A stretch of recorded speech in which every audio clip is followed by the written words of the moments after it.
우리 요한계시록 3장을 좀 보겠습니다. 오늘 3장을 우리 짧게 마무리하겠습니다. 7 교회를 통해 주시는 주님의 메시지가 뭐라고 생각하십니까?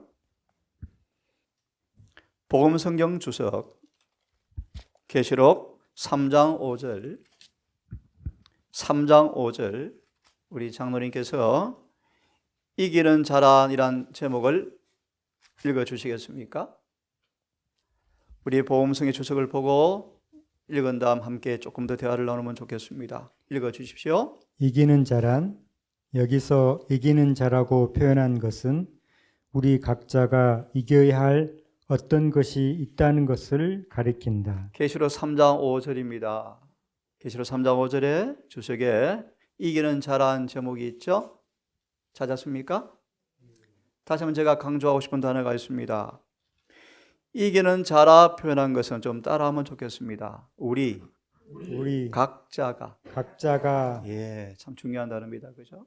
네. 베드로 전서 2장 19절이죠. 누구든지 진짜로 이긴 자의 종이라고 말씀하셨는데 우리 각자가 이겨야 할 어떤 것이 있다는 것을 가리킨다. 뭔가를 우리 본인이 찾으셔야 되겠죠. 어떤 습성이, 어떤 죄가 나를 지배하고 있는지, 무엇이 나한테 패배를 안겨주고 있는지. 맞아 읽겠습니까? 승리자는 그리스도의 의의 흰옷을 입어야 하며. 참 중요한 말씀이에요. 승리의 요건이 무엇입니까? 흰옷을 입는 것. 예. 흰옷을 입어야만 뭐 할 수 있다는 것입니까? 이길 수 있다. 예. 또 읽습니다. 이렇게 기록되어 있다. 내가 그 이름을 생명책에서 반드시 흐리지 아니하고 그 이름을 내 아버지 앞과 그 천사들 앞에서 시인하리라. 누구한테 주는 약속입니까? 이기는 자. 이기는 자입니다. 이기는 자. 이기는 자에게 주어지는 약속입니다. 엄은수간 말씀이죠. 생명책에서 반드시 흐리지 아니하고 아버지와 천사 앞에서 시인하겠다. 맞아 읽으십시오. 이기는 자가 되고 우리 이름이 구주 그분에 의해 아버지 앞에 시인을 받는 특권이 얼마나 값진 것인가. 예. 에베소 교회에게 이기는 자라는 말씀을 주셨을 때 어떤 염두를 하고 주었을까요? 우리 공부했죠? 에베소 교회. 힌트를 드립니다. 에베소 교회에 뭐가 들어봤죠? 처음 사랑이 식어지면서 성도 상호 간의 사랑이 소원해지면서 불법의 비밀이 들어와서 교환권이 둥지를 털어버렸죠. 영적인 태만이 들어왔죠.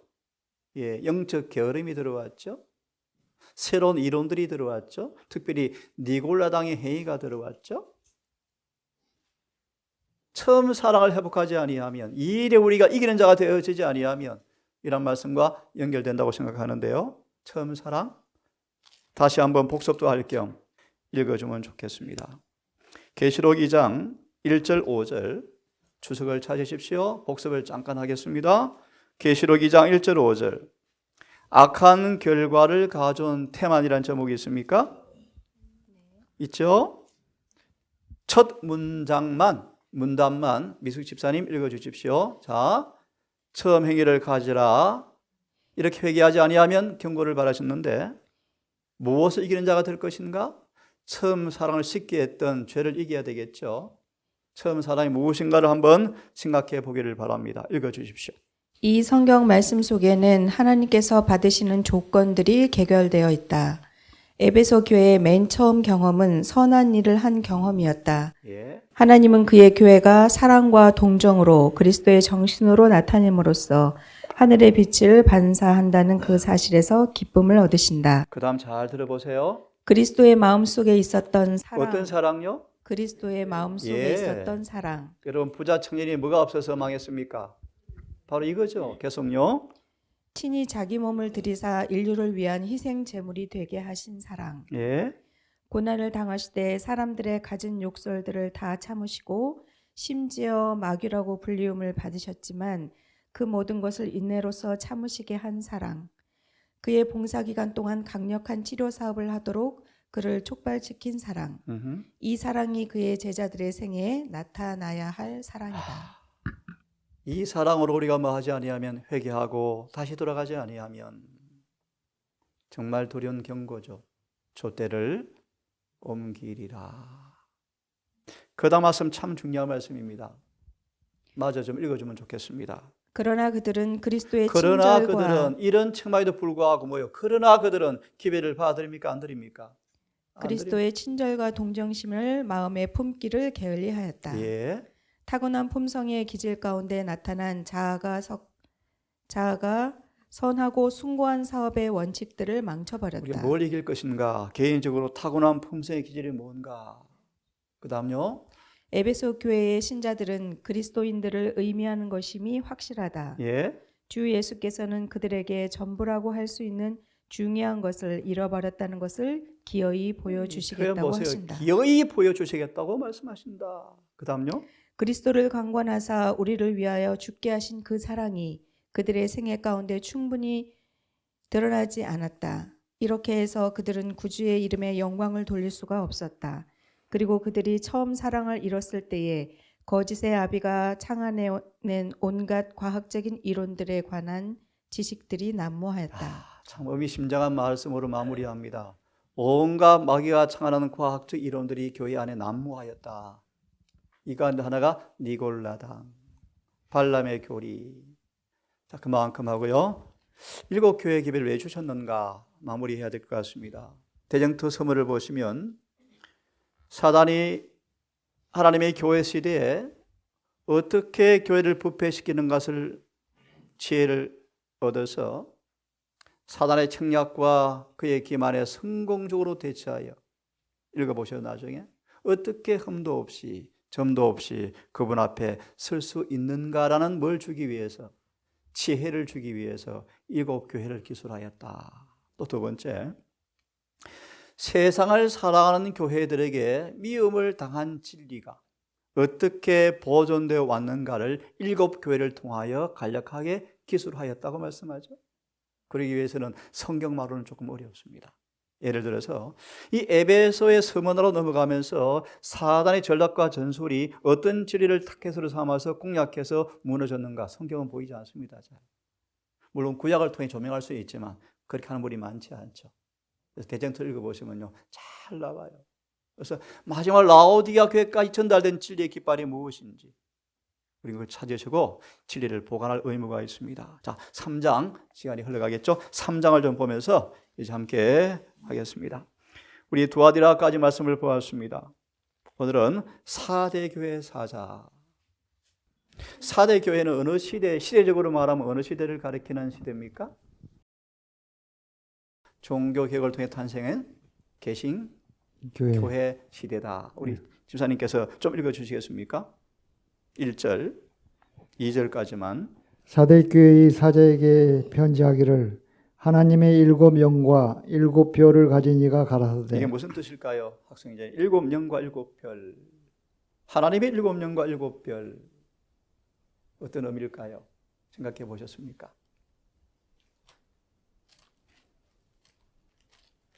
계시록 4장과 5장에 보시면 5절에 7영이 있고 또 5장에도 7영이 있는데요. 뭘 의미할까요? 7영은 성령. 성령을 상징한다. 예. 그러면 왜 7영으로 표현할까요? 7영. 7은 완전한 예. 표현하는 것으로 해요. 7영과 7별. 7별은 뭘 의미하죠? 그 사자들. 하나님의 사자들. 사자들. 네, 그러면 예, 맞습니다. 7명을 이렇게 조금 쉽게 한번 접근해 봅시다. 완전한 통찰력, 완전한 직관력. 예를 들어서 7교회에 주어진 공통된 단어가 하나 있습니다. 몇 가지가 있지만 내가 내 행위를 다 한다. 다 한다. 7영을 어린 양에게 7영이 있고 라는 표현 아시죠? 그죠? 완전한 통찰력. 우리를 다 아시는 분. 뭘 통해서요? 성령이요, 성령입니다. 좀 마저 읽고 얘기하겠습니다. 가라사대 내가 내 행위를 아노니 내가 살았다 하는 이름을 가졌으나 죽은 자로다. 이게 무슨 뜻일까요? 살았다 하나 실상은 죽은 자다. 조금 설명해 보겠습니까? 겉으로 볼 때는 살아있는 것 같으나 이제 죽어가고 있다고 하는 걸 표현. 예, 맞습니다. 대정토 말씀을 드리면 이름은 프로테스탄트인데 실상은 그 정신을 뭐 했다? 다 잃어버리고 잃어버렸다. 네. 우리 삼수계 좀 말씀을 하면 어떻게 됐습니까? 살았다, 죽었다. 에베소 5장에 보시면 죽은 자들 가운데서 일어나서 죄와 허물로 죽었다. 죽었다는 것은 뭘 의미할까요? 우리가 어디에 머물러 있다는 것입니까? 그 제약 세상에 맞습니다. 예. 그리스도를 부르라 하지만 죽었다. 생명이 없다는 것이죠. 죄 가운데 있다. 어둠 가운데 있다. 예, 말씀해 보시겠습니까?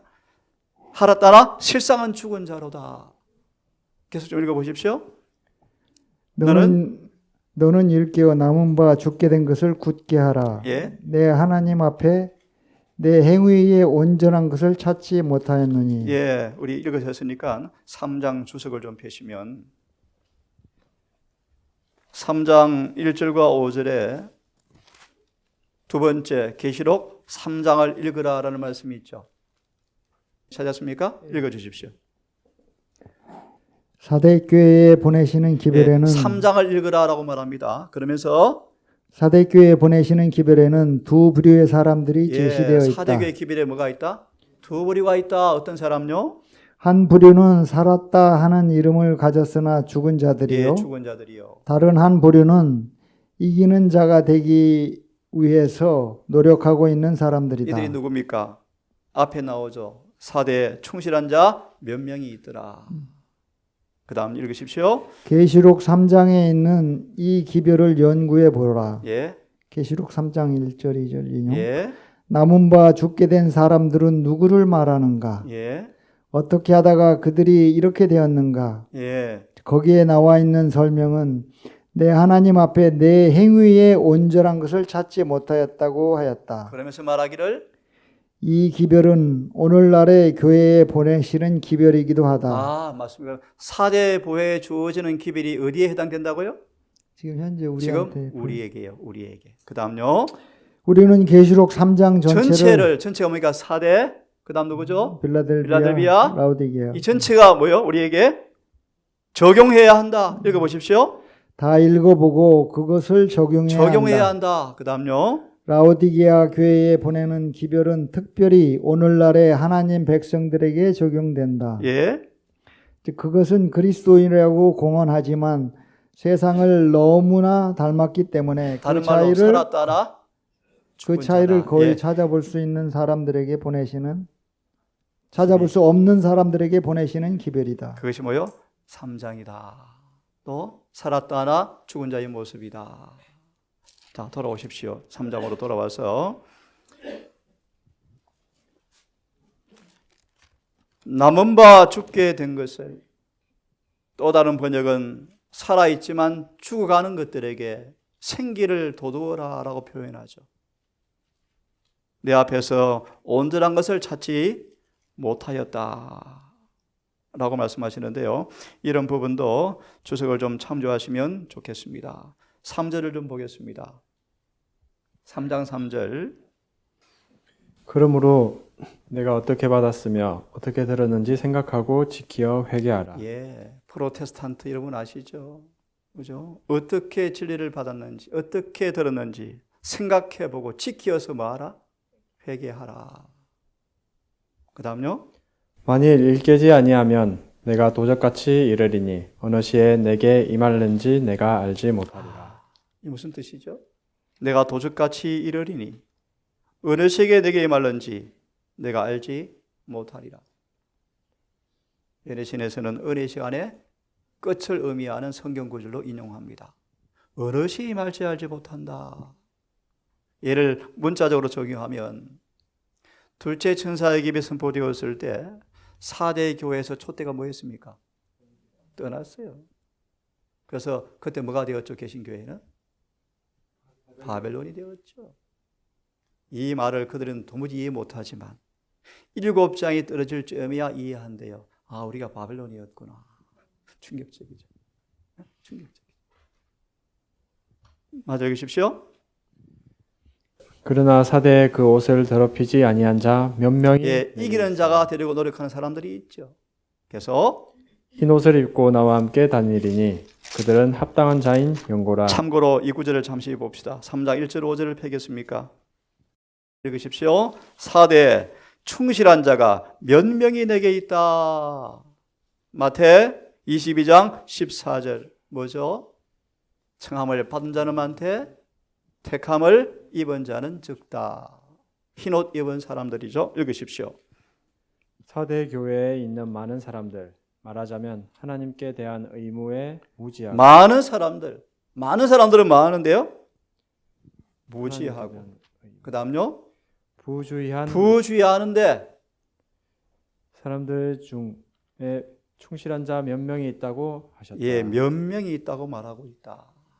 그 다음요.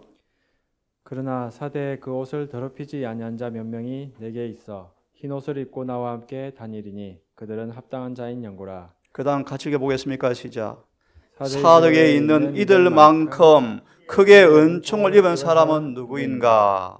그들의 힘 품성의 옷을 더럽히지 않았다고 주께서 말씀하신 몇 명으로부터 우리가 배우기 위하여 이 문제를 연구하는 것이 참으로 좋지가 않겠는가? 말씀이기 때문에 그대로 읽어드리면 옷을 지켜 더럽히지 않고서야 하는데 더럽히면 어떻게 됩니까? 그 상태로 계속 방치하면 생명책에서 이름을 지운다. 출애굽기 32장 32절 33절 누구든지 내게 범죄하면 내가 내 책에서 모세가 영감의 말씀으로 금문송아지 우상 숭배한 그들 앞에 선고한 말씀이요. 누구든지 내게 범죄하면 그 다음 줄이 뭐죠? 주께서 그들을 재앙으로 치신지라 연병으로 고통을 당하더라. 우상 숭배의 죄를 지었지만 회개하고 돌아온 그들에게 다시는 그 죄를 범치 않도록 자비를 주었지만 몸에 연병이 돋게 해서 통증을 유발시키게 하셔서 죄의 비애가 얼마나 괴로운가를 쓴 비애를 맛보게 하심으로 다시는 그 죄를 범치 않도록 해 주셨음에도 불구하고 시편 106편 107편 망각하고 또 망각하고 또 망각하여 그 다음은 그냥 물음표입니다. 자, 다시 돌아옵니다. 우리 함께 읽겠습니다. 3장 5절의 말씀 5절의 말씀 시작. 좀 더 정확하게 번역해 드리면요, 이기는 자 이와 같이 흰옷을 차려 입을 것이요 다니엘서로 말씀을 드리면 영원한 의가 나타날 것이요 옷을 더우면 벗었고 추면 입고 하는 것이 아니고요 변덕꾸리가 아니고요 다니엘처럼 언제나 상록수처럼 입고 있는 사람 그런 뜻입니다. 사단이 더럽히려고 뺏으려고 찢으려고 온갖 책략을 부리지만 지켜 있는 사람들 이런 사람들은 차려 입을 것이요 읽습니다. 내가 그들의 이름을 시작 내가 그 이름을 생명책에서 반드시 흐리지 아니하고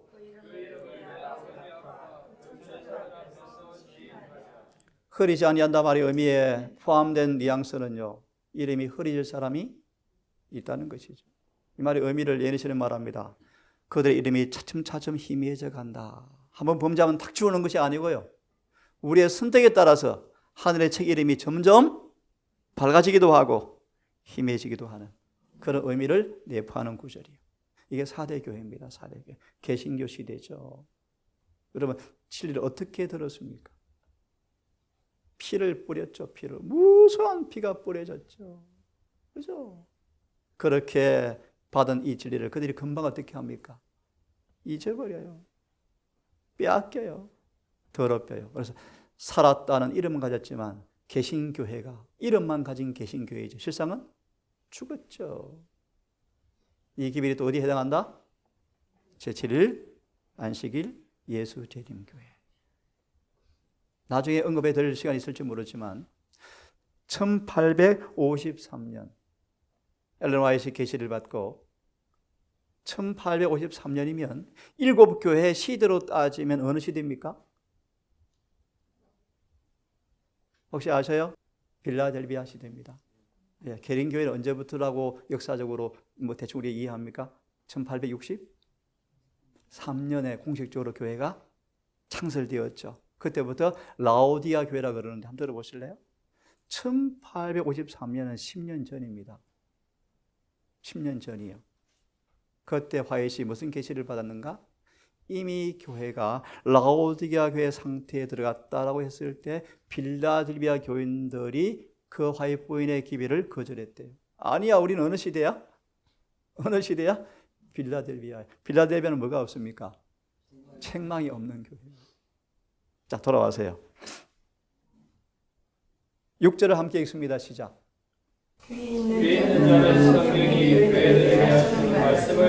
예, 그 다음요. 7절. 빌라델비아 교회가 7시대로 말하면 언제 시작된 교회입니까? 무엇을 계기로 시작된 교회 시대죠? 첫째? 천사. 예, 맞습니다.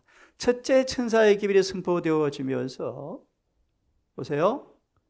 4대 교회로부터 쫓겨난 사람들을 통해서 만들어진 교회 시대가 빌라델비아, 소위 재림 운동시대 교회다. 맞습니까? 예, 빌라델비아. 그래서 빌라델비아가 뜻이 혹시 뭔지 아십니까? 그리스도인의 군사, 형제라는 의미를 내포합니다. 다시 읽으십시오. 빌라델비아 교회의 사자에게 편지하기를 거룩하고 진실하사 다윗의 열쇠를 가지신 이 곧 열면 닫을 사람이 없고 닫으면 열 사람이 없는. 질문들이 어려운 질문인데 빌라델비아 교회에 보내는 편지의 발신자의 모습을 뭐로 소개하죠? 다시요. 빌라델비아에 편지 보내시는 예수님은 자신을 어떤 모습으로 묘사하고 있습니까? 다윗의 열쇠를 가진. 예. 다윗의 열쇠를 가지고 있다. 그래서 그가 뭘 열면 뭘 닫으면 열 사람이 없고 닫을 사람이 없다. 예. 참고로 여러분, 참고로 열린 문이 처음 등장하는 구절이 어디입니까? 이 구절이요. 그래서 4대 시대에 우리가 뭘 볼 수 있죠?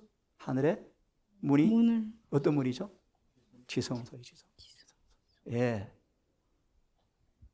물론 이것을 영적으로 적용 차원의 해석을 하면 구원의 문 의미하기도 하지만 사실상 4대 시대에 열린 문의 개념이 등장합니다.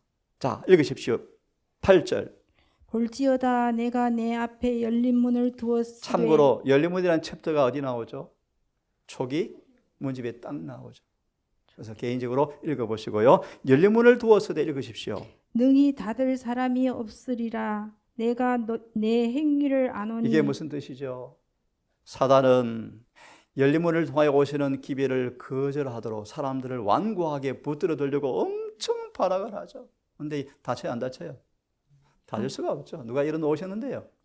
예수님께서. 그래서 그 빛을 막을 재간이 없죠. 계속 읽으십시오. 내가 적은 능력을 가지고도 내 말을 지키며 내 이름을 배반치 아니하였도다. 예, 예를 듭시다. 조금 이해하는 차원에서 엘렌 G. 화이트와 제임스 화이트이 빌라델비아 교회의 교인이었는데 정말 가난했죠. 능력이 없었죠. 책을 찍어야 하는데 헌금은 없고 돈은 없고 어떻게 합니까? 막노동을 가서 일을 해서 번 돈으로 책을 찍을 정도로 가난했죠. 수가 참 적었죠. 능력이 적었죠.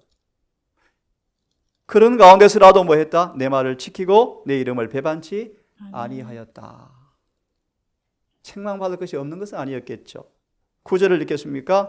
보라, 사단의 회 곧 자칭 유대인이라 하나 그렇지 않고 거짓말하는 자들 중에서 며칠 내게 주어 저희로 와서 내 발 앞에 절하게 하고 내가 너를 사랑하는 줄을 알게 하리라. 예, 특별히 이 빌라델비아 교회에 뭐가 등장합니까?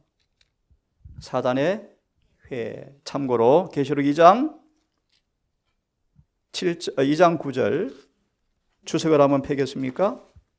집사님 읽어주십시오. 2장 9절 사단의 회가 뭔가 한번 생각해 보겠습니다. 읽으십시오. 2장 9절 네. 그리스도는 사단의 사단의 회처럼, 회처럼. 회라는 말이 무슨 회? 사람들이 많다. 읽으십시오. 사단이 통솔하는 교회에 관하여 말씀하신다. 예. 그 신자들은 불순종의 자녀들이다. 예, 사단의 회를 뭘 의미하죠? 불순종의 불순종의 자녀들. 자녀들을 가리켜서 교회 안에 있는 예, 사단의 회. 회다. 그들은 죄짓기로 작정한 사람들이며 하나님의 율법을 무효화시키려고 애쓰는 자들이다. 특별히 이 시대 교회가 어디입니까? 두아디라. 정말 반역하는 교회죠. 완전히 반역이죠. 참고로 여러분 저를 보십시오. 두아디라 교회는 뚝 세대에 떨어져 새로 생긴 교회가 아니고요. 뭐라 그랬어요? 초기 할아버지 할머니가 돌아가시고 아들이 교회가 되어지고 손자 시대의 교회가 되어지면서 교회가 어떤 상태가 된 거예요? 두아디라 그런 뜻이요.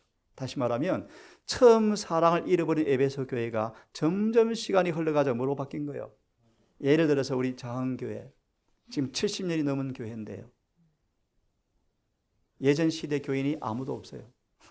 아무도 없어요. 엊그제 가보니까 제가 있을 때도 있던 분들이 별로 다 새로운 사람들이에요. 예를 들면 그런 시대란 뜻이 그런 시대다. 출애굽기를 얘기하면요. 홍해를 건너본 경험이 없는 광야에서 태어난 아이들의 세대. 이 두아디라 교회 시대. 자, 참 무슨 얘기죠? 뒤섞어 놓고 경계의 선을 없애버리는 것이 사단의 일인데 질문요. 이 일을 누구를 통해 한다는 것입니까? 사단의 회를 통하여 사단이 어디 안에서 교회 안에서 이 일을 한다는 것입니다. 마저 읽으십시오. 그리스도는 선과 악을 분명하게 구별하는 한 무리를 가질 것이다. 그래서 두아디라 교회에 어떤 단어가 등장하죠? 남은 무리가 등장하죠. 남은 무리. 두아디라 교회에 남아있어. 한번 잠깐 손을 끼워두시고 한번 보십시다. 참고로 보십시다. 계시록 2장 24절 함께 읽어보겠습니다. 함께 읽어보겠습니다. 계시록 2장 24절 함께 읽어보겠습니다. 시작. 두아디라에 남아있어 이 교회에 받지 아니하고 이 사단에게 이긴 것을 알지 못하는 너희에게 말하니 다른 증으로 너희에게 지울 것이 없다. 처음으로 등장하는 남은 무리, 남아있어. 남은 무리요, 남은 무리. 사단의 깊은 곳을 알지 못하는 남은 무리. 다른 짐을 지울 것이 없도다 라는 뜻인데 다시 돌아와서 아까 읽습니다. 돌아와서 선과 악을 분명히 구별하는 한 무리를 가질 것이다. 그래서 이들을 통해 주님께서 사대 교회를 만드시죠. 그죠? 자, 그 다음 제가 읽습니다. 그리스도는 선과 악을 분명하게 구별하는 한 무리를 가질 것이다. 그 신자들은 악행을 묵인하지 않을 것이며 마음과 생활에서 악행들을 추방할 것이다. 그 다음 마이크를 왼쪽으로 우리 영서 형제님. 참 슬픈 얘기인데요. 사단의 교회 한번 읽어주세요. 사탄의 교회 읽어주십시오. 사단의 교회. 사단은 거대한 동맹체인 그의 교회를 갖고 있다. 그래서 계시록 17장에서는 뭐라고 불려요? 엄녀. 끝절에서는 큰 성이다. 그래서 큰 성 바벨론. 온 세상의 거대한 조직체로 딱 서 있죠. 그죠? 그 다음 읽으십시오. 그리스도께서는 그들을 사단의 회라고 부르셨는데 예. 그 이유는 그 교인들이 죄의 자녀들이기 때문이다. 그래서 어제 말씀드렸죠. 교환권에 음란한 자식을 가져와서 요람에 태워서 키우고 있더라. 뭐라 그러죠? 뭘요 가져왔어요? 일요일을 한 단어로 표현하면 죄. 음란한 자식이 나온 아이니까 죄를 상징하죠. 그 죄를 가지고 요람에서 뭐 했더라? 요람이 뭐 요람? 율법은 폐에 따른 거짓말을 통하여 일요일을 개신교에서 뭐요? 잘 키워서 온 땅에 퍼뜨리고 있더라. 이런 뜻이. 그 다음 읽으십시오. 사단교회의 교인들은 하나님의 율법을 벗어버리고 선악간의 구별을 혼란시키기 위해 끊임없이 공작을 벌여오고 있다. 예. 사단은 반역과 배도를 마치 진리와 충성인 양 높이기 위하여 불순종의 자녀들 속에서 또한 그들을 통하여 큰 능력으로 역사하고 있다. 이게 뭐죠? 세 단어로? 신술. 어마어마하죠. 거짓 성령 부흥 운동. 참고로 세계에서 제일 큰 교회 어디 있습니까? 어느 나라에 있습니까? 대한민국에 어디에 있습니까? 여의도에. 교인 수가 60만 명이랍니다. 60만 명이랍니다. 그래서 여의도 순복음교회 원래 명칭이 뭔지 아십니까? 성령 선물 방언 운동 교회 그런 뜻이에요. 쉽게 말하면 하나님의 성령의 빙자한 거짓 영이 실제 임하고 역사하는 이름이 의미가 오순절 교회예요. 예. 다시 돌아와서 마저 읽고 얼른 봅시다. 자, 마저 읽겠습니까? 또한 지금도 그는 하늘에서 시작된 중요한 얘기입니다. 지금도 그는. 여러분 지금 어느 시대입니까? 라오디게아 교회 시대입니다. 지금도 그는 뭐 한다고요? 하늘에서 시작된 하나님께 대한 대반역을 수행하기 그 위하여 다음 잘 보세요. 사악한 영감의 능력으로 살아있는 살아있는 매개자들을 감동시키고 있다. 슬픈 얘기 하나 드립니다. 마지막 예언 가운데 이 교회 단상에 지옥에서 보존 횃불을 가지고 단상에 설 것이라고 예언되어 있나요? 있죠. 무서운 얘기예요. 무서운 얘기. 그렇죠? 자, 다시 돌아와서 성경을 보십시다. 빌라델비아 10절을 좀 읽어주시겠습니까? 너가 나의 인내의 말씀을 지켰은즉 내가 또한 너를 지켜 시험의 때를 면하게 하리니. 집사님, 이게 무슨 뜻이죠? 시험의 때를 뭐하게 하리니? 면하게 하리니. 이게 무슨 뜻일까요? 참고로 좀 생각해 보기 때문에 인내의 말씀을 지켰은지, 특별히 이 구절은요 앞으로 저와 여러분에게 직접 해당되는 말씀이에요. 그래서 14장 12절에 어떻게 시작합니까? 성도에 왜 그 말씀을 주고 있죠? 잠깐 손을 끼워두시고 계시록 13장을 펴십시오. 왜 그런가? 예를 하나 들겠습니다. 13장 10절 함께 읽습니다. 왜 인내가 여기 있다? 믿음의 인내의 말씀을 왜 이렇게 표현하는가? 13장 10절 같이 읽겠습니다. 시작. 사로잡은 자는 사로잡힐 것이요 칼로 죽이는 자는 자기도 마땅히 칼에 죽이리니 성도들의 인내와 믿음이 여기 있느니라. 어떤 시대가 온다는 것입니까? 순교. 예, 스무나 교회 시대가 온다는 거예요. 스무나 교회 시대. 스무나 교회 시대가 어떤 시대죠? 순교자의 시대죠. 이때가 다시 온다는 거예요. 그래서 우리에게 뭐가 필요하다? 인내의 말씀.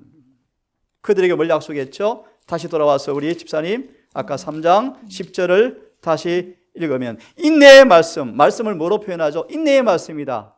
그래서 우리 여러분 잠깐 저를 보세요. 씨 뿌린 자의 비유에 밭이 몇 개가 있습니까? 4가지가 있죠. 좋은 밭을 뭐로 표현하는 분? 뭐로 표현하죠? 예, 그걸 우리 이 말씀을 연결시키면 말씀을 지키어 인내하여 뭘 맺는 사람? 열매. 예, 맞아요. 지키어 인내로 결실하는 사람을 뭐로 표현하죠? 성경은 좋은 밭으로 표현해요. 왜 인내가 필요하죠? 우리 농사 우리 장로님 봄에 뿌리면 내일 바로 뜯어 먹습니까? 몇 개월 지나야 돼요. 인내 필요해요. 그냥 필요하나요? 가서 풀도 뽑아야 되고요. 물도 줘야 되고요. 몇 달을 기다려야 뭐합니까? 추수가 돼요. 인내의 말씀을. 그들을 뭐하게 하리라? 시험의 때를. 이게 무슨 뜻이죠? 시험의 때를 뭐한다? 면하게 한다고 무슨 뜻일까요? 이걸 해석해 드립니다. 시험이 없는 것은 아니고 시험에서 너희를 보존해 준다는 단어를 면하다라고 번역해 놓았어요. 다시 마무리하면 시험이 없다는 것은 엄청 시험이 와요. 하지만 그 중에서 뭐 하겠다 너희를 보존해 주겠다, 지켜 주겠다. 그래서 주제는 약속 고전 10장 한번 펴보겠습니까? 잠깐 손을 끼워두시고 다시 이 말씀도 여러분 꼭 기억하시고 우리의 삶 속에 어떤 시험이 온다 할지라도 굴하지 않는 믿음으로 주님의 은혜를 통하여 승리하시는 여러분 되기를 바라는데요. 고린도 전서 10장 잘 아시죠? 10장 폈으면 11절 같이 읽습니다. 시작. 내게는 이런 일이 거울이 되고 또한 말세를 만난 우리의 경계로 괴로워하였느니라. 어떤 사건을 가리키는 말씀이죠? 출애굽 40년의 이스라엘 광야 역사. 다시요. 출애굽기에 나타난 이스라엘 광야 40년간의 역사가 우리에게 뭐요? 거울로. 또요, 말세를 만나 우리에게 경계로. 그래서 12절 같이 읽습니다. 시작. 그런즉 선줄로 생각하는 자는 넘어질까 조심해라. 13절 면한다 뜻의 의미입니다. 13절 시작. 사람이 감당할 시험 밖에는 너희에게 당한 것이 없나니 오직 하나님은 미쁘사 너희가 감당치 못할 시험 당할 쯤을 생각지 아니하시고 시험 당할 쯤에 또한 피할 길을 내사 너희로 능히 감당하게 하시느니라. 이게 면하게 한다라는 말의 정확한 해석입니다. 돌아와서 3장 마저 읽어주시면 고맙겠습니다. 돌아와서요. 이는 장차 온 세상에 임하여 땅에 거하는 자들을 시험할 때라. 언제를 연구하죠? 언제를 연구한 말씀이죠? 계시록 13장의 짐승의 표 사건이 딱 적용되는 말씀입니다. 온 세상에 임하는 때가 뭐요? 짐승의 표 사건에. 그때 이 말이 우리에게 뭐 하다는 것입니까? 필요하다. 감옥 갈 것입니다. 배가 가죽이 등짝에 붙을 때가 온대요. 바울처럼 나만 남았을 때가 온대요. 예니신처럼 교회가 거의 쓰러져서 안 보인대요. 그럴지라도 인내의 말씀을 끝까지 지키는 자에게 시험의 때를 면하게 하리니. 이는 어느 때요? 장차 온 세상이 말 시험의 때라. 짐승의 표 사건이. 그 다음 읽으십시오. 11절.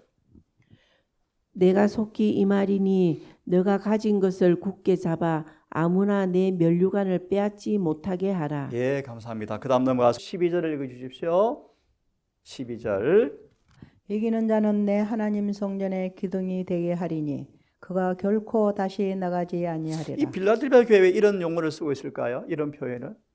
성전의 기둥이 되게 하겠다? 다시는 나가지 않겠다? 알기 쉽게 하나 말씀을 드리면 빌라델비아 교인들은 이전 속한 형제 교회에서 쫓겨남을 당한 사람들이에요.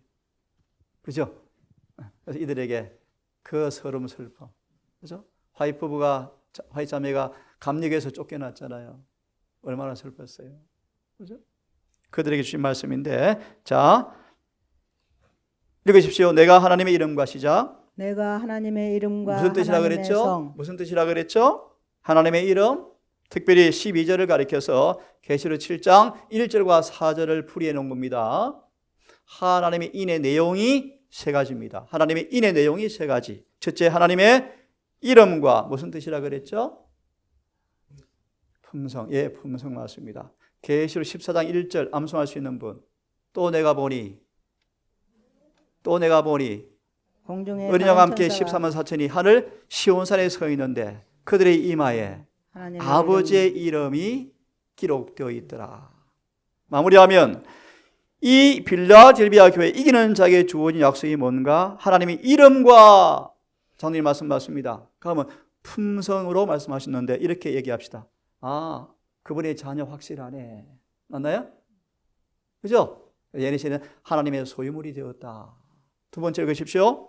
하나님의 성 곧 하늘에서 내 하나님께로부터 내려오는 새 예루살렘의 이름과. 이 무슨 뜻이라 그랬죠? 그들의 주소지가 기록된다. 예레미야 17장으로 기억합니다. 짐승의 표를 받은 사람들은 어디 기록되고? 땅의 흙에 기록되고. 우리는 어디 기록되고? 예, 주소지가 하늘이에요, 하늘. 우리의 주소지가 어디라고요? 히브리 11장 믿음의 족속들의 조부들의 삶의 향방이 어디였습니까? 이 땅이 아니었고 나그네로 살았고 어디를요? 더 나은 본향 주소지 새하늘과 새 땅.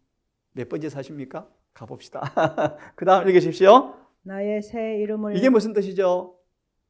나가 누굽니까? 나가 예수님. 예수님의 뭐요? 새 이름. 이름이란 말하지 않고 뭐로 말하죠? 새 이름. 계시록 2장 17절. 다 함께 펴세요. 2장 17절. 필라델비아 교회 이기는 자에게 아버지의 이름과 새 예루살렘 성의 이름과 나의 새 이름을 기록해 주겠다고 말씀하시는데 이름의 의미를 생각해 보겠습니다. 2장 17절 함께 읽습니다. 시작. 귀 있는 자는 성령이 교회들에게 하시는 말씀을 들을지어다. 이기는 그에게는 내가 감추었던 만나를 주고 또 흰돌을 줄 터인데 그 도리에 새 이름을 기록한 것이 있나니 받는 자밖에는 그 이름을 알 사람이 없느니라. 예.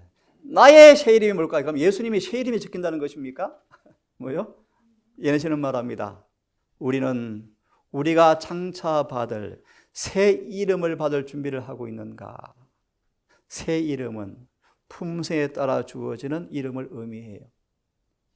예를 들어서 야곱이 뭐로 바뀌었어요? 이스라엘. 또 누구죠? 사울이 바울. 엘렌 하몬이 뭐로 바뀌었죠? 엘렌지? 왜요? 누구 만나서요? 화인 남편 만나세요. 그래서 엘렌 골드 하몬 원래 이름이요. 엘렌이 뭔 뜻이라 그랬죠? 아냐. 골드가 뭐요? 금을 사라. 하몬이 뭐죠? 빌라델비아 뜻이요. 그래서 엘렌 골드 하몬은 빌라델비아 시대부터 부름받은 마지막 선지자예요. 어느 시대까지? 엘렌지 화이트이 뭐요? 흰 옷. 그러니까 지혜의 말이 아니고 여러분 성경을 공부해 보시면 선지자들의 이름 속에 그들의 사명이 거의 다 공개되어 있어요. 제7일 안식일 예수 재림교회 이름도 의미가 있나요? 다시 묻습니다. 제7일 안식일 예수 재림교회 이름의 의미가 뭐다고요? 하나만 소개합니다. 적진의 심장부에 적진이 어디입니까? 바벨론이요, 바벨론. 그 심장부에 꽂는 뭐다? 전통이다, 화살이다. 무슨 뜻이요? 다시 말합니다. 제7일 안식일 예수 재림교회 이름은 일요일 가짜야. 거짓이야. 늘 공개적으로 뭐 하는 거예요? 심장에 아픔을 주는 메시지가 재림교회 이름이요, 이름이요. 예수님 재림하신다. 말하기 4장이요. 십계명이 나타날 텐데 어떻게 할래 너희들? 어려운 말로 셋째 천사의 깃발이에요. 자, 돌아와서 마저 끝내야 되겠죠? 새 이름 이해하셨습니까? 예, 그 위에 기록하리라. 그 다음 13절 함께 읽습니다. 시작. 믿는 자는 성령이 그에게 하시는 말씀을 들을지어다. 이게 빌라델비아 교회 시대입니다. 자, 마지막으로 14절 읽으십시오. 라오디게아 교회의 사제에게 라오디게아 교회는 어느 시대 교회입니까? 마지막 시대. 첫째와 둘째 천사의 기별을 통하여 빌라델비아 교회가 만들어졌다면 대실망을 통하여 셋째 천사의 기별이 이제 오게 되어지고 이해되어지면서 다시 예언하여야 하리라 10장 끝절의 말씀에 응하여서 드디어 마지막 교회가 만들어지는데 그때부터 교회를 가리켜서 라오디게아라 그래요. 무슨 뜻이죠? 라오디게아가. 사실 이름이 나쁜 거예요, 좋은 거예요? 의로운 백성이란 뜻이에요. 의로운 백성. 라오디게아란 말의 의미는 의로운 백성이란 뜻이에요. 라오, 사람, 디게아, 의롭다 뜻이에요. 그냥 풀이하면요, 우리가 지금 하늘에서 뭐가 벌어지고 있습니까? 심판 중에 있는 교회, 그런 의미도 내포합니다. 정말 엄숙한 때죠. 라오디게아 교회는 예수님이 마지막 봉사를 위해서 지성소에 들어가셔서 중보하는 동안에 사는 교회예요. 다시 말하면 성경 펴십시오. 계시록 11장 빨리 펴십시오. 우리 3장은 짧게 마무리합니다. 지난번 일주일 내내 공부했습니다. 11장 라오디게아란 말의 의미를 참 설명합니다. 11장 1절 2절 읽으십시오. 또 내게 지팡이 같은 갈대를 주며 무엇이죠? 말하기를 지팡이 같은 갈대가 뭐라 그랬죠? 십계명. 십계명. 예, 계속. 일어나서 하나님의 성전과 제단과 그 안에서 경배하는 자들을 청량하되. 청량을 다른 말로 뭐요? 11장 1절 주석 얼른 보십시오. 주석을 얼른 보십시오. 보셨습니까? 제목 읽어주십시오. 하나님의 교회를 청량하되. 뭐 한다고요? 베드로 전서 4장 17절이 뭐죠? 심판할 때가 시작되어지는데 어디에서부터요? 하나님의 집에서부터요. 예내신 집이 뭐요? 제7일 안식일 예수 재림교회부터요. 성서예요, 성서. 한 줄만 읽어주시고 돌아옵니다. 시간이 없어서. 엄숙한 심판이 진행되고 그 다음 있다. 끝까지. 그 심판은 얼마 동안 계속될 것이다. 그래서 주께서 말씀하시기를 성전과 그 안에서 경배하는 자들을 청량하라고 이게 하신다. 라오디게아 교회 시대의 의미요. 우리가 뭘 하고 있건 나중에 읽어보세요. 주방에서 설거지 하건 집안일을 하건 건축일을 하건 빨래를 하건 농사일을 하건 장사를 하건 우리는 하늘에서 뭐 하고 있습니까? 성경을 얼른 펴십시오. 중요하니까. 에스겔서 빨리 펴십시오. 에스겔서 청량이라는 말의 의미를 하나 더 설명해 드리겠습니다. 에스겔서 43장 빨리 펴십시오. 시간이 없어요. 10절 시대수망에 이 말씀이 딱 나오는데요. 자, 일단 10절 청량이라는 말의 의미가 뭔가 한번 보겠습니다. 에스겔 43장 10절 시작. 이전이 뭔가 황폐되어진 전이 아니고 새로 만들어진 새 성전이요. 그 다음요.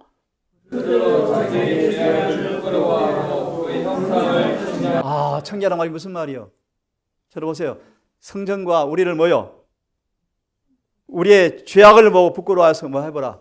자, 쉽게 말합니다. 보세요. 저를 보십시오.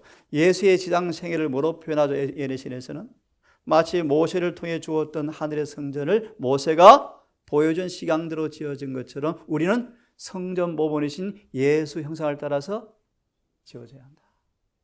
이해되셨죠? 성전의 모형도와 우리 형상을 뭐 하는 거예요? 비교하고 뭐 하라? 부끄러워하라. 빨리 청량하라. 이해되시죠? 예, 11절 시작. 만일 그들이 자기의 행한 모든 일을 부끄러워하거든. 생각하고 마지막 줄. 모든 법대와 이제는 모든 규례를 말하라. 율법대로 우리 몸이 지어졌는지 품성이 꼴 지어졌는지 뭐 해보라? 청량해 보아라. 다른 말로 뭐 한다? 심판이다. 자, 계시록 얼른 돌아와 3장. 라오디게아 뜻입니다. 라오디게아. 다시 돌아와서 14절을 다시 읽으십시오. 라오디게아 교회 사자에게 편지하기를 아멘이시오. 예수님의 이름이 뭡니까? 아멘이시래요. 그 다음 아멘의 뜻이 뭐죠? 고린도후서 1장에 잘 나오는데요. 성경 모든 말씀은 예수 안에서 다 뭐한다? 이루어진다. 아멘. 읽으십시오. 충성되고 참된 증인이시오. 하나님의 창조의 근본이시니가 가라사대. 특별히 이게 뭐가 내포되어 있죠? 이사야 58장이요, 55장요. 안식일의 계명이 내포되어 있죠. 창조의 근본이시다. 그렇죠? 셋째 천사의 계명을 통하여 무너진 데가 수보되어 모습이죠. 안식일 진리. 읽으십시오. 15절. 내가 내 행위를 아노니 내가 차지도 아니하고 더없지도 아니하도다. 내가 차든지 더없든지 하기를 원하노라. 참 기가 막힌 얘기입니다. 예수님은 라오디게아 교회가 지명적으로 지리적으로 보십시오. 저 히에라폴리아스라는 곳에서 온천수가 수십 킬로 간을 타고 올라오면 다 떠요. 저 골로새에 있는 그 산에서 얼음물이 내려오면 또 어떻게 해요? 미지근해진대. 뜨거운 교인도 들어오면 식어지고 차가운 교인도 미지근해진 교회가 어딥니까? 재림교회예요. 참 희한한, 하나님이 기가 막히게 이렇게 참 설명하죠. 그죠? 영적 상태를 기가 막히게 설명해요. 참 기가 막힌 시대예요. 자, 차든지 간단히 해석하면 무슨 뜻입니까? 아예 안 믿든지 정말 믿든지. 맞죠? 그 다음 읽으십시오. 16절. 내가 이같이 미지근하여 더없지도 아니하고 차지도 아니하니 내 입에서 너를 토하여 내치리라. 네, 토하여 내친다 뜻이 무슨 뜻이죠? 성경 얼른 펴십시오. 에스겔서 9장. 에스겔서 9장. 폈으면 5절을 읽어주십시오. 4절과 5절을 읽어주세요. 왜 폈냐하면 계속 떴던 미지근한 상태로 있으면 뭐한다? 토하여 내친다 말의 의미가 뭔가를 설명하려고 편 구절입니다. 읽으십시오. 이르시되 너는 예루살렘 성읍 중에 순행하여. 이는 뭘 가리키죠? 재림교회, 남은 교회, 우리를 가리킵니다. 순행하여 그 가운데서 행하는 모든 가정한. 참 슬픈 일입니다. 그 다음 탄식하며 오는 자의 이마에 표하라 하시니. 이게 다니엘서 9장의 모습이요. 4대 교회에 있는 몇 명의 모습이요. 울며 탄식하고 있어요. 그 다음 나의 듣는데 또 그 남은 자에게 이르시되 너희는 그 뒤를 쫓아 성읍 중에 순행하며 아껴보지도 말며 긍휼을 베풀지도 말고 6절 늙은 자와 젊은 자와 처녀와 어린아이와 부녀를 다 죽이되 이마에 표 있는 자까지 가까이 말라 내 성소에서 시작할지니라 하시매 그들이 성전 앞에 있는 늙은 자로부터 시작하더라. 예, 저를 따라하십시오. 입에 토에 내친단 말의 의미는 토에서 내친단 말의 의미는 영적 사륙을 의미한다. 이 구절. 그들의 행사가 너무나 미지근하여 아버지 앞에 더 이상 중보할 수가 없어서 영적으로 성령을 살았다나 죽은 거예요. 영적 이 구절을 예언의 신에서는 딱 적용하고 있어요. 지금 교회 안에서 장로님들부터 영적으로 뭐 합니까? 살육을 하고 있을 수 있어요. 살아있지만 심판이 끝날 수 있어요. 정말 두렵고 심각한 얘기예요. 자, 계시록 3장 얼른 돌아와서 다음 기회 되어지면 7인을 이렇게 좀 간단하게 한번 풀이해 보겠습니다. 계시록 3장 라오디게아 교회 읽어 주십시오. 17절. 3장 17절. 내가 말하기를 나는 부자라 부유하여 부족한 것이 없다 하나 교회진 육군은 잘 설명합니다. 공고한 것과 가련한 것과 가난한 것과 눈먼 것과 벌거벗은 것을 알지 못하도다. 재림교회에 주어진 기별 속에서 가장 참담한 처참한 영적인 상태를 뭐로 묘사합니까? 눈이 먼 거요. 알지 못하는도다. 금이 없는데도, 옷을 안 입었는데도, 봉사인데도 나는 본다. 참 그들이 보기는 보아도 듣기는 들어도 맞아 읽어 주십시오. 내가 너를 권하노니 내게서 불로 연단한 금이 무엇입니까? 불로 연단한 금이래요. 어디 나오죠? 베드로전서 1장이 잘 나오는데 찾지 않겠습니다. 뭘 의미하죠? 두 가지를 의미한대요. 사랑과 믿음이다. 사랑과 믿음이다. 합치면요. 갈라디아 5장 6절. 사랑으로 역사하는 믿음. 좀 풀어 헤치면 시험과 연단을 통하여 불순물이 전혀 없는 황금 같은 그 믿음. 하박국 3장 17, 18. 따라하십시오. 환경을 초월한 믿음이요. 이게 불로 연단한 금이요. 이건 그냥 얻어집니까? 네. 실현과 역경을. 그 다음 읽어주십시오. 금을 사서 부유하게 하고, 그 다음 부유하게 하고 흰옷을 사서 입어 벌거벗은 수치를 보이지 않게 흰옷을 사서 입으랍니다. 어떻게 사서 입죠? 예, 이게 어디 잘 나옵니까? 스가랴 3장. 그만하겠습니다. 지난번 다 설명한 것입니다. 그 다음 안약을 사서 눈에 발라. 여러분 재림교회 기가 막힌 안약이 있죠. 뭡니까? 예언의 신이요. 맞습니다. 기가 막힌 예언의 신 안약이 들어왔죠. 특별히 라오디가 교회 그 지방은 뭐가 유명하대요? 안약이 그렇게 유명했대요. 사실은. 근데 우리 안약이 뭐죠? 예수의 증거요. 사단은 저를 잠깐 보세요. 마지막 시대 교회 안에 사단의 전략 가운데 어떤 전략이 뭡니까? 증언을 무력화시키는 게 마귀의 전략이에요. 오늘 설교 시간 좀 볼 거예요. 시편 51편 5절을 어떻게 해석하는지. 자, 마저 보고 끝내십시다. 19절까지 읽어주십시오. 너는 내가 사랑하는 자를 책망하여 징계하노니 그러므로 내게 열심을 내라 회개하라. 아직 희망이 있습니까? 예. 그 다음 다 함께 20절, 21절, 22절까지 읽고 마치겠습니다. 시작. 볼저다 내가 문 밖에 서서 참 재림교회에 주어진 예수님의 위치가 어디입니까? 문 밖이요. 참 슬픈 얘기예요. 문 밖에 가장 어떻게 보면 희망이 없는 가장 절망적인 모습이 재림교회예요. 사실은 문 밖에 있으니까 온갖을 해봐도 교회가 부흥이 안 돼요. 안 돼요. 자, 읽으십시오. 주의 주의 음성이 어떻게 들립니까? 정도의 계단, 청년에 보낸 기별입니다. 정도의 계단도 있죠. 세 가지 방법이 있다. 뭘 통해서? 직접 들려주는 성령의 음성. 또 뭐가 있습니까? 설교자를 통하여, 기별을 통하여 저지는 음성이 있고, 또 뭐가 있습니까? 지나간 우리의 섭리를 통해서 음성을 들려주신다. 맞습니다. 성경을 볼 때 음성을 들려주시죠. 음성을 들으면 읽습니다. 열면 내가 시편 63편 옆에 적어놓고 읽으십시오. 시편 63편을 기억합니다. 더불어 먹고 마시는 경지까지 가는 경험이 정말 아주 거룩한 경지예요. 더불어 먹고 마시는 경지. 더불어 먹고 마시는 경지에 갈 때 경험되어지는 경험이 뭔지 아십니까? 골로새서에 나옵니다. 지식을 초월한 사랑을 경험하는 거예요. 그것이 사랑을 입은 제자 요한이에요. 잠깐 저를 보시면 요한의 별명이 뭐라고 이제 다시 우리 사랑받은 제자. 12 가운데 특별히 누구한테 붙인 이름이요? 요한이고요. 사랑을 입은 제자 요한. 이 말의 의미를 해석해 드리면요. 가장 예수의 사랑을 많이 받은 사람이에요. 왜 그렇습니까? 예수를 가장 많이 사랑했거든요. 그래서 완전한 자에게 완전을 보이고 무슨 뜻이에요? 이렇게 이해하면 더 쉽습니다.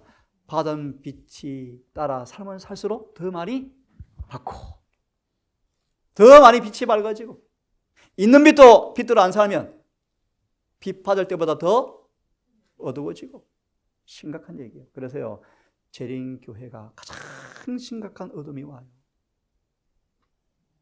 이 교회에서 배도가 있을 텐데 1월 쪽으로 갈 사람이 참 많대요. 뭐가 와보면요. 폭풍의 구름이 불어오면요. 진짜와 가짜가 드러날 때 그들은 앞장서서 우리를 핍박한대요. 누가 예수님을 죽였습니까? 택한 유대인이요. 누가 앞장섰습니까? 가야바가요. 참 슬픈 일이죠. 맞을 거 끝내야 되겠죠? 21절 시작.